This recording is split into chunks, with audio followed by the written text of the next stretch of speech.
Welcome to Dominate Your Day podcast. This is the podcast that adds value to leaders who want to make a difference in the workplace. We believe each person is unique and has a purpose they can live out every day and make an impact in the world. Here at Dominate Your Day podcast, we hear stories from leaders who have used their unique talents to transform themselves and their companies from the inside out.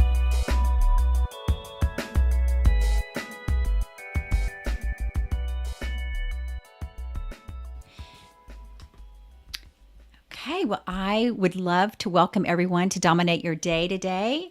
I am thrilled to have Dr. Ann Welsh with us. She launched her own practice for women and mothers, probably about 12 years ago. Yep. And now is working with executives as a coach, as well as a therapist and also a consultant. So welcome to the show, Ann. Thank you so much for having me.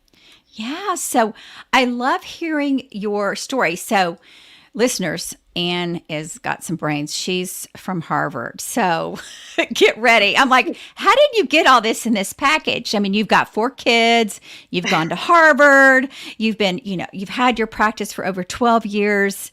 How are you managing all of this?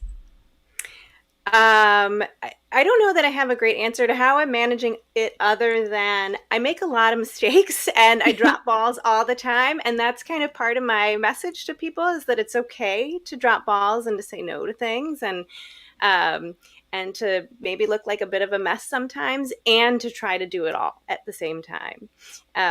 So it's definitely not perfect. It's definitely messy.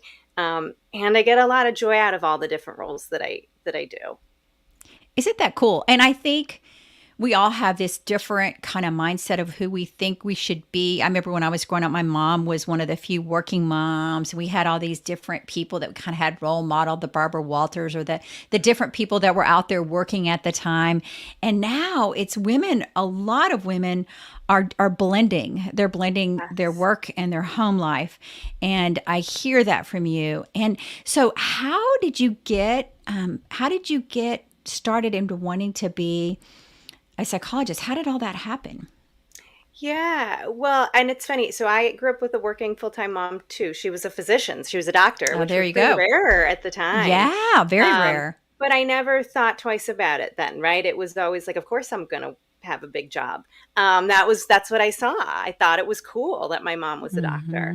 But I, as a kid, I wanted to be a doctor and had no interest in being a psychologist. I thought, why would anyone want to sit around and listen to people talk at them all day? That sounds super boring. I was really into science. I got into medical school and then I said, actually, I don't want to be a doctor. My parents finally forgave me for that one recently, I think. Recently? No, they were actually, I think they held their tongues. I knew they were not happy with the decision, but they were actually as supportive, I think, as any parent in that position could be.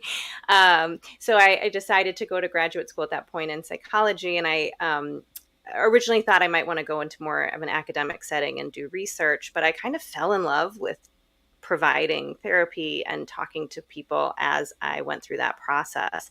And my background was in counseling psychology, which actually has a strong vocational and career focus. And so one of the things I was looking at in my research at the time was career development. So I've always had that kind of piece of what does one's job mean and what does the world of work mean? But the other thing I was doing in tandem was also researching the transition to motherhood, even though I didn't have any kids at the time. And then kind of where all those worlds collided when I was working at Harvard in university mental health. I loved that job, but I had my second child and I just couldn't do that particular job full time the way I wanted to and parent the way I wanted to. And I asked for flexibility from the university and there really just wasn't any. And so that's when I left to start my own thing and kind of took on a job that I never expected to. I never expected to be an entrepreneur or have a small business. And it's kind of grown from there into these other branches of executive coaching and pulling in more of that career and vocational stuff from the beginning. And then in more recent years, the consulting work too, as I've seen particularly seen people struggle with how to return to work in a post-COVID world and workplaces that aren't really fitting, and wanting to help on that systems level as well as the individual coaching level.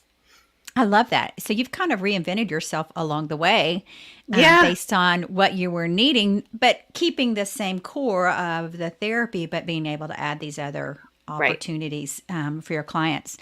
And then really, it seems like I'm really hearing loud that your passion is around women in executive positions and helping them through motherhood, and as well as leading a team. What have you found, Anne, have been some of the trends you're seeing lately? I know after COVID, we started seeing the quiet quitting and the people resigning, and a lot of women leaving the workplace because they just couldn't, it was burnout. What are you seeing? Is that trend continuing, or is there new trends emerging? Are we too early right now to kind of look at it and see? Well, I think that I'm seeing a lot of either burnout or kind of on the edge of burnout, and women maybe not knowing what to do next, right? Do I keep pushing? Do I pull back? Do I try something new? Do I try something different? And that new and different might be a new and different job, or do I lean into leadership that looks a little different, right? And how might that look, right? So I think I'm seeing some pushing on the edges of what we traditionally viewed as leadership, which is a pretty masculine model of leadership, into how do we maybe have a culture of care? How do we have a more flexible workplace culture, a more respectful workplace culture that values flexibility, authenticity, and vulnerability? And if we can make those changes, then maybe everyone can stay, right? Maybe then we don't see the quiet quitting and the people leaving. A great example, I think I've seen so many people in the past 2 months maybe where their firms or their law firm or their company is saying, okay, we're going back 4 days a week now, or 5 days a week, or what have you. And that's just not working for a lot of people. And maybe there isn't a great reason to be back that often, or to do it in such a structured way. And so I think that's maybe the pain point right now that people are trying to work through. Such a good point. And I think it's different by team, by organization. Totally. And really having the leadership in the organization to say, we're going to lose our people if we don't figure out, because hybrid is here to stay. We know from Gallup, it's, the research they're telling us now is 1 in 2 people are considering leaving. And that kind of pops into what you're saying about they're trying to consider, well, what do I do now? What do I do now to help me be my best self? Right. There's also this, I just had lunch with a friend last week. I hadn't seen her in 6 years. I coached her 6 years ago. She's been a director. And she said on this whole theme of burnout, what you're talking about is she was burning out and she didn't know it. Her body was just tearing down. And she said, I kept going to the chiropractor and I was going in there. And she finally just quit her job because I didn't have anywhere else to go. And now she's found a new role for herself, but she doesn't want a leadership role. And in this new role, they keep trying to promote her to, and she's like, time out. I just want to be an individual contributor. Is that what you're seeing? Is that trend? I think that's one of them, right? And what it touches on is figuring out for the individual, what is it that you value? So do I want to be management, CEO, corporate, C-suite, whatever? Am I happy being an individual contributor? Is that actually where my kind of zone of genius is? And I don't want this other stuff. And you're allowed to make that choice, right? It is an individual choice. But to do that kind of requires enough bandwidth to self-reflect. And if you're in burnout or even on the cusp of it, you don't have that capacity. And so in this example, right, it sounds like she stepped back and then was able to say, oh, this is what lights me up. This is what I get excited about, not this other stuff. And I don't have to achieve just to achieve. I can achieve if that's what gets me excited. That's great. But if I keep trying to go after things that actually make me miserable, I'm going to be kind of miserable in the end. And I think that's such a good point, because I think, and this is something we do with strengths and Clifton Strengths work, is helping people find their unique talents and then being able to say, oh, somebody told me this is who I was. No, you are who you're made to be, and let's help you be more of that every day. Yes. And what it's giving that permission permission slip to ourselves. I can't talk, to ourselves, to say, I don't have to be that VP or director. I can be this, or yes, I want to be the VP or director, but this is what it's going to take. And so when you talk about values, is that kind of the cornerstone of this, as you're helping your clients really establish what their needs are at that moment? I heard you bring up the values kind of idea. Yeah, I think, along with that strengths work that you mentioned, right? It's like you need both. What am I good at and what do I value?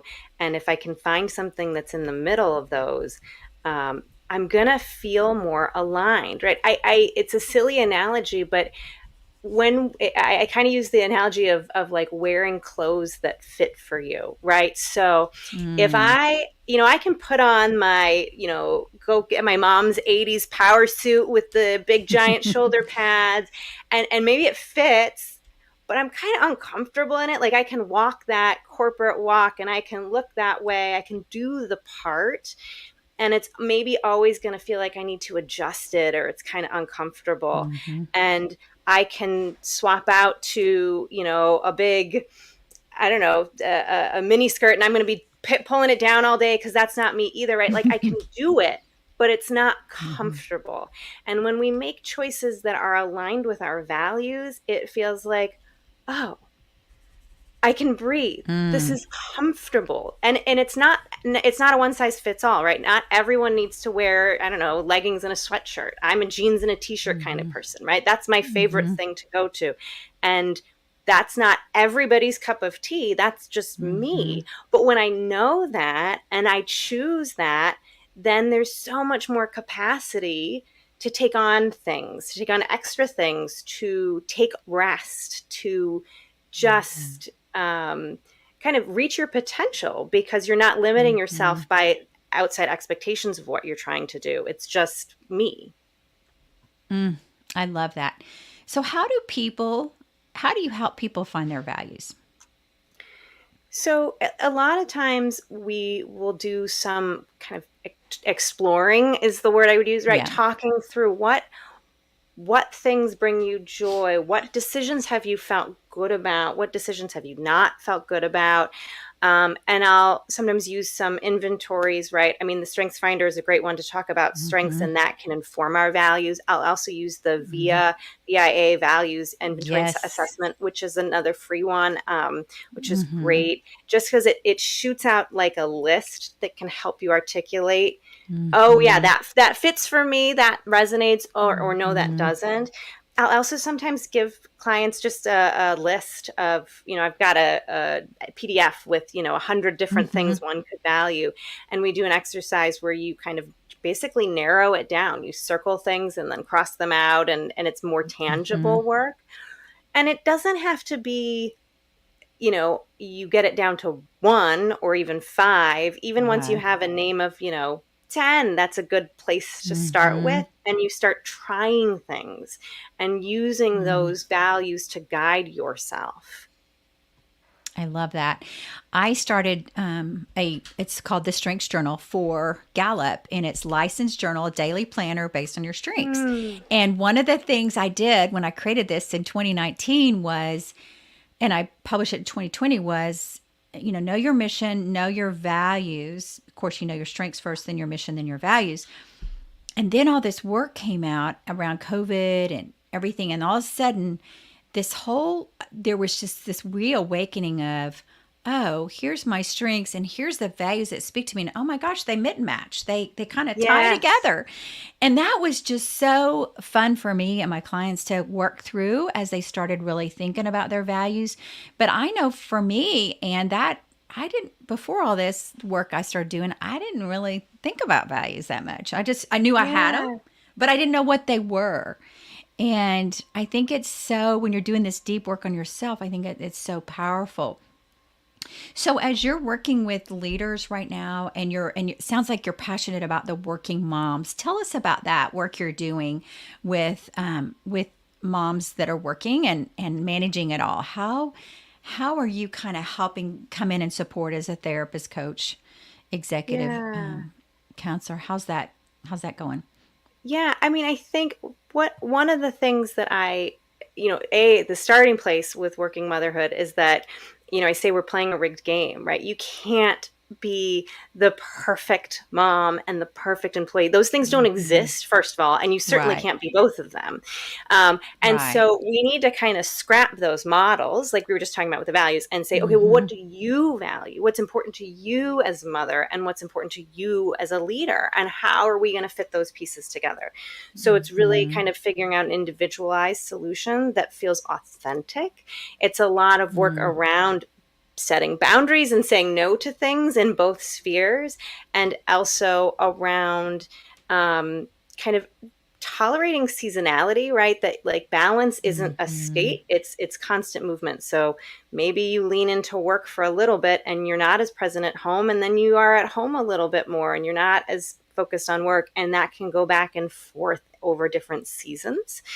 But the other thing I like to help women leaders in particular see, but this is true of any parent, is that parenting is kind of a crash course in leadership. There are skills you gain as a parent. They're super applicable at work. They're not separate silos, right? And so we talk Hmm. about kind of the soft skills that people traditionally see, Hmm. empathy, I call, the people skills, if you will. I'll talk about the productivity skills. So things like being really efficient and persistent and Hmm. patient, and not wasting time. That you have to get things done in a quick way if you're a working parent. And then I talk Hmm. about the kind of big picture thinking, the that you have to do, that mental load that we so often talk about with parenting, right? That parents figure out pretty quickly that how to hold the big picture and to execute tasks. They're good at like the strategic planning and the prioritization. Hmm. And so all of those pieces are so incredibly important in leadership. And I think sometimes when you recognize that there is a lot of overlap, then again you can kind of bring yourself to the table in both worlds. It's okay as a mom to say to your kids, I love my job, or my job lights me up, Hmm. or even if it's not, I love it today. Hey, I've got to do this. I'm responsible to these people, and I also want to pay attention to you. And Hmm. similarly, right, to say to work, I'm going to sign out at 5 o'clock or 4 o'clock, and I'm going to go to my kid's soccer practice, and I will sign back on at 7 or 8 and work another hour. And there's nothing wrong with doing that. You're still following through on your commitments. Hmm. And so trying to kind of figure out this way of integrating the two worlds rather than separating the Hmm. two worlds. And I think there is the linchpin right there. How to integrate that and efficiently, so that if you're a working mom and you are doing the soccer thing, and most people are hybrid now. And so they're going to be, folding the laundry while they're talking on the phone, or, there's Right. going to be things they're Totally. doing, right? Um, but how does the mom find time for herself and her well being? Because I think well being is a big piece right now of coming out. And I'm working with a lot of women right now. We're talking about well being, and I see it's just putting themselves last always. I just had my daughter's a entrepreneur and has 3 girls, and I just said, okay, go get a manicure right now. Go do something right now for you, because I see that they're constantly just giving, giving, giving, and not taking time for them. So what are some good little tips you have for well-being for these leaders, these female leaders that are balancing quite a bit, like yourself? Yeah. I mean, I think that the there is no hack. right? There's no multitasking it the way that we want it to be.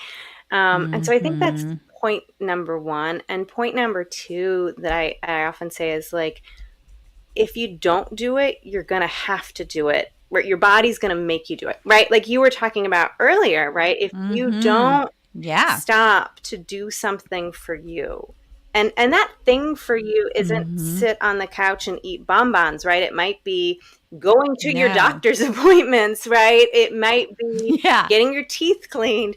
It might also be taking 10 minutes to meditate before bed. Again, whatever it looks like for you, if you do not take it, your body will make you take it at some point. I think I work with a lot of women in STEM, and we'll talk about it from that academic shift. When you're in college, if your way of functioning is to burn yourself out, you get that winter break of 6 weeks to recover. That's great. That's totally functional maybe in that world. But we get into adulthood and no one's coming to say, hey, here's your time off. You have to take it. Exactly. Break. And you have to tolerate that list, whatever that to-do list is, just going to be undone. And you have to take the break anyway. You have to take that time for yourself and ignore that list. Because there's no, even if you finish the list, someone's just going to hand you another one anyway. It's not like you get that break at the end of it. And it's hard. I think it's hard for a lot of us to tolerate work that there is still work to be done and that we can rest anyway. Again, whatever that form of rest or self-care looks like for you.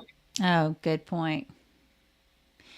And does that go back to when you were talking about boundaries? Like boundaries for yourself, boundaries for your team, boundaries, healthy boundaries. That's something else I hear that are hard for people to just develop if they haven't had that practice. 100%. I mean, it's huge. And I think sometimes we're better at setting limits for other people than we are for ourselves. But, the way I kind of frame it is to start to think about no as a yes to something else, right? So if I say, if I have a hard time saying no, I have to recognize that if I say yes to this project at work that I don't want to take on, or I don't feel like I have the bandwidth for, that means no somewhere else in my life. That means a no to my time at the gym. Maybe that means a no to sleep. Maybe it means a no to doing something with my kids. And I have to be okay with that. Sometimes maybe I am, right? Maybe I'm so excited about that project, I'm saying, it's okay to put a no there. It's not that it has to be one direction or the other. You just have to be intentional about it. And maybe the answer is, I'm not okay with that. I'm not okay with having to say no to sleep or exercise or my family or whatever in order to take this extra project. So it's going to have to be a no here. Absolutely. And I think the big trigger you mentioned was the body. Your body will tell you if things aren't right. Are there other triggers that leaders should look for when they're not sure that they're burnout? What are some other triggers that you find that you can help women with? Because sometimes they're so and I've been there, I know. Yes. You just get so in the vortex that you don't even know that you're burnout. You're just, and it's good stuff. It could be great stuff, but you just don't know how to pause. Are there some thoughts on that for triggers? That is such a good question. So definitely the body, right? And it can show up in all sorts of weird ways, right? Like you're getting sick a lot, you're feeling run down, weird things are happening hormonally, right? So that's a great one. But I think the other ones, the ones that show up quite a bit are, in addition to just the fatigue, are feeling very irritable and short. I think that's a really common one with women. And I think part of why it shows up is because we're starting to get resentful of all of the things being asked of us. But sometimes that's because we're not saying no, right? So it's this really tricky needle we're threading. So irritability is a big one. Or feeling unmotivated if you're usually like a go-getter, right? If you're usually someone that's like, I don't waste time, I'm always on to the next project, but I just can't make myself get off the couch to do anything, that's definitely a sign of burnout. And anxiety would be the other one, right? Where even little decisions I can't make, right? Because I can't even decide what I want for dinner, let alone, who I have to lay off tomorrow or what project to take on next at work. That it's that if everything feels like it's got the weight of the world on it, I think that's another big red flag. Such a good point. Such a good point.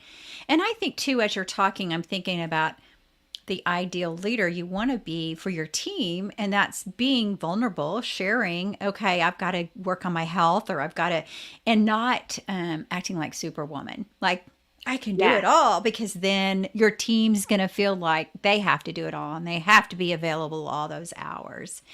And I think that's one of the things I hear is, well, she's on the phone at, midnight or early in the morning. And I'm Yes. like, oh my gosh, that might be her time, but because she was with her family earlier. So being able to educate your team about what's going on in your life so they know that you don't expect them to do that, right? It's that Yes. role modeling.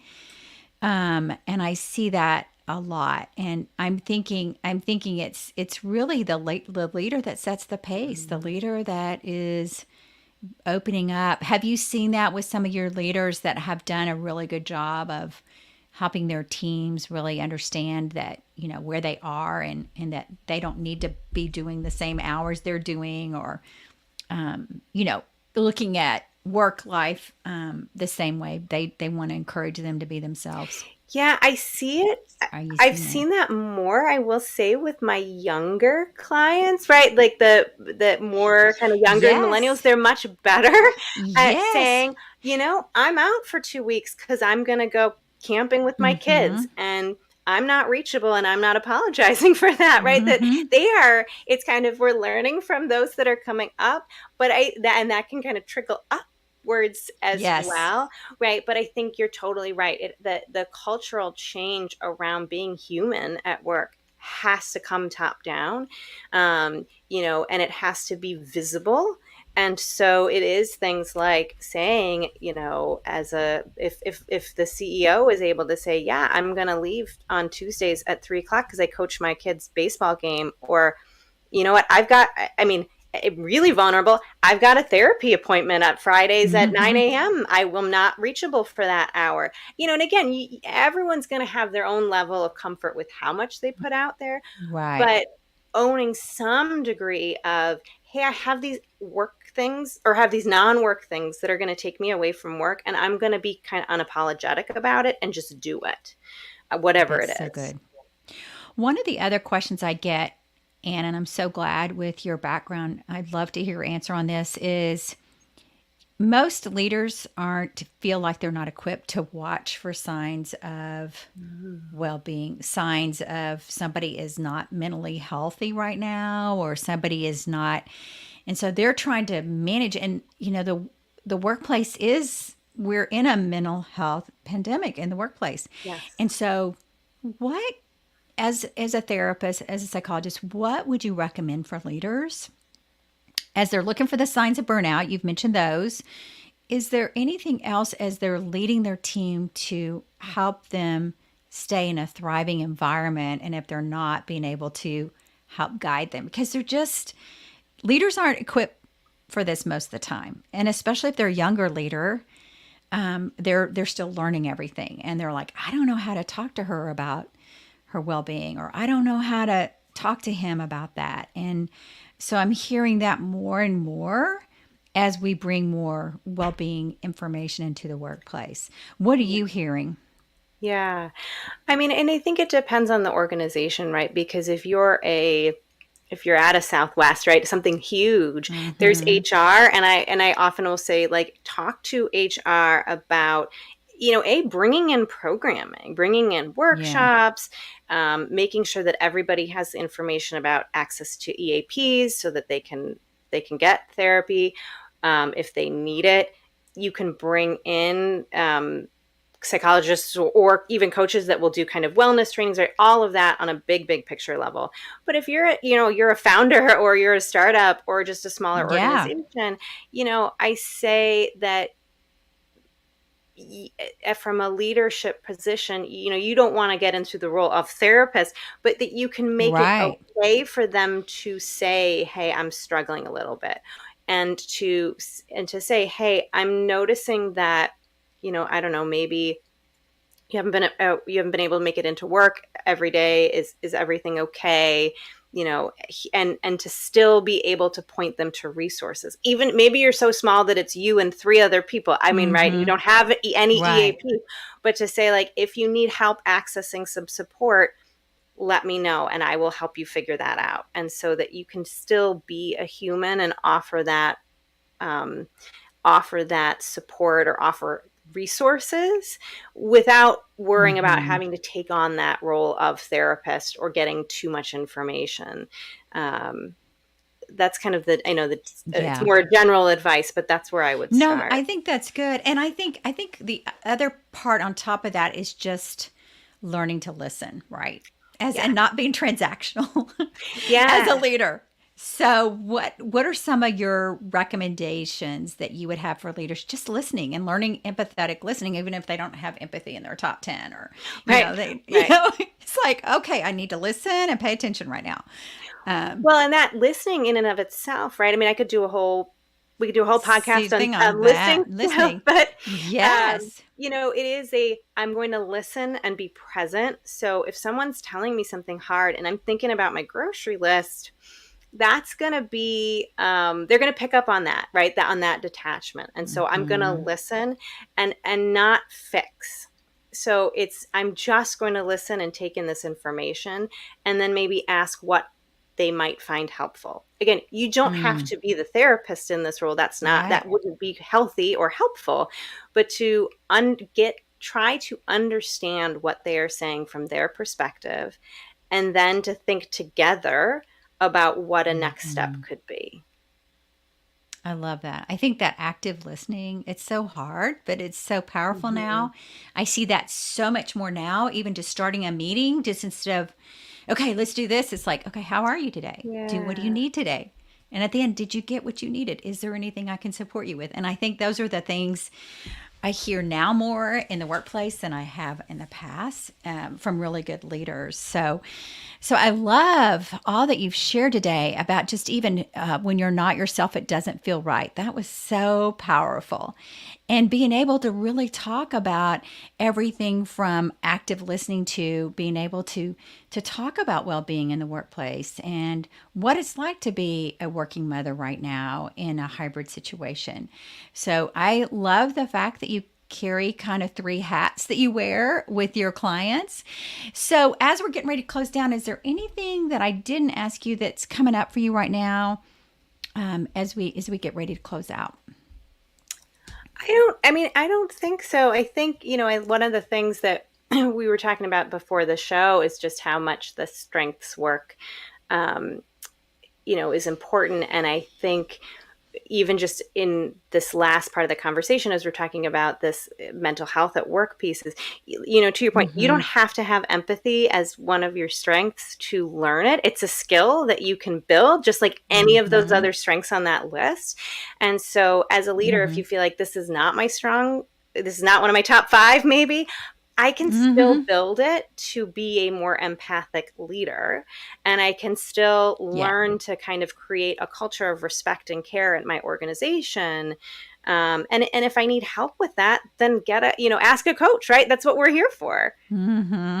That's right. I love that. I'm glad you brought that up, because I think people say, oh, I don't have, my empathy's low. I have high individualization, so I like to customize. So I use that to help me. So it's figuring out, what do you have that can help you as you're building your empathetic listening ear. So I'm so glad you brought that up, Anne. One thing I also want you to mention that you shared with me in our pre-show is that you are creating a new community. Yes. So in January. So tell us about that. Yeah. So one of the things that I've noticed is that a lot of women, as they especially as they get to the top, it can be kind of lonely. And so I wanted to create a group coaching program, and I may be playing with additional groups in the future, but this first initial one that I'm launching in January is for working mothers. And I think it's going to be a group of a bunch of high achieving moms who want some support and some community. They want to maybe feel balanced, more intentional with their choices, more proactive, more present. And we're going to talk about some of the things we talked about today: values, boundary setting, playing to your strengths and building confidence and doing it all in this really connected group of women that also get it. And so I'm pretty excited about it. I mean, I love one-on-one work and coaching and therapy, and I'm keep doing both of those, but this is kind of a unique experience to get to do it with a group of women who want to support each other in it. I love that. There is such a need for that. I went to a dinner last night with just women, and we meet 4 times a year and in person. And it was so life-giving just to have conversations with other women. I'm here in Dallas that are working and that are in different stages of their life, and to learn from them. And I'm so glad you've created a community for that. So how would people find out about that, Anne? If they're interested in that. They can go to my website, and right now I just have kind of a very, very basic intro page, but it'll be coming soon, and it's called the Working Mother's Lifeline, and so they can just click on that get the link, or they can shoot me an email. My website is www.drannewelsh.com. It's the same, Dr. Ann Welsh, at LinkedIn as well. And if anyone's an Instagram person, I've been playing with that over the past couple of months, and that's at dr.welsh.coaching. Well, I love the fact, Anne, that you have not only wear this amazing hat of being a psychologist, but you're also a mom, a wife. You also are working with a lot of different women and helping them through your coaching and consulting. So thank you. And thank you for creating this group for the women in 2024 to come and just have a lifeline. That's awesome. So appreciate you being on the show today. And we look forward to hearing more from you in the future. So thank you for being here. Great. Thank you so much for having me. I loved it. You have been listening to Dominate Your Day podcast. If you're ready to transform your life and workplace from the inside out, go to danawilliamsco.com and set up a discovery call. We would love to connect with you and equip you with some helpful resources. Thank you for listening today, and please take a moment to subscribe to Dominate Your Day wherever you listen.